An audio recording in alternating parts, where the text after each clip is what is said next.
C'est moche. On peut monter jusqu'à 200 mètres. L'obélisque de Washington ne mesure que 169 mètres. Si vous cherchez de la romance et de l'histoire, ce film est fait pour vous. Eiffel est un film biographique, mais pas que. Pour Martin Bourboulon, le réalisateur, c'est un projet d'envergure et un sacré défi. Cet hommage à Gustave Eiffel, retraçant son parcours et sa réalisation, reconstitue l'histoire de notre belle tour parisienne, avec comme fil conducteur une romance impossible. Avec un budget de 22 millions d'euros, des rues entières ainsi qu'un pied de tour Eiffel ont pu être réalisés. Avec ses 25 mètres de hauteur, il est à taille réelle. Les acteurs ainsi que les 2000 figurants ont pu jouer dans des conditions réelles. Quand elle était dans mon dos, là, tu te rappelles, au début de tournage, Champ de Mars. elle était impressionnante, elle était là, on tournait au pied de la tour.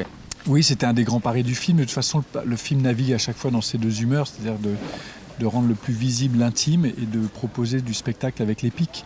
Donc on a tout le temps essayé de naviguer un peu entre ces deux versants du projet et la reconstitution de la Tour Eiffel avec cette promesse de vivre comme l'ont vécu les gens qui ont travaillé sur la Tour Eiffel. Gustave et Adrienne, joués par Romain Duris et Emma Mackey, vivent une grande histoire d'amour. Ils nous montrent les coulisses de ce projet fou qu'est la Tour Eiffel et la détermination de son créateur. De se dire que la tour peut avoir la forme qu'elle a, c'est peut-être aussi grâce ou à cause d'une aventure amoureuse. Je trouve ça beau d'imaginer que ça puisse être déclenché par une petite étincelle d'une histoire amoureuse.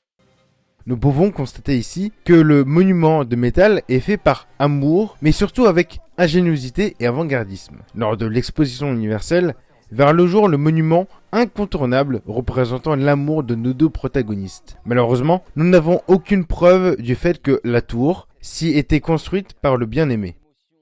Il y a une espèce de ferveur, de folie créatrice, et c'est une des raisons pour lesquelles j'adore ce projet. Repoussé à plusieurs reprises pendant la pandémie, de cinéma, ce mercredi 13 octobre, pour découvrir les aventures romanesques de Gustave Eiffel.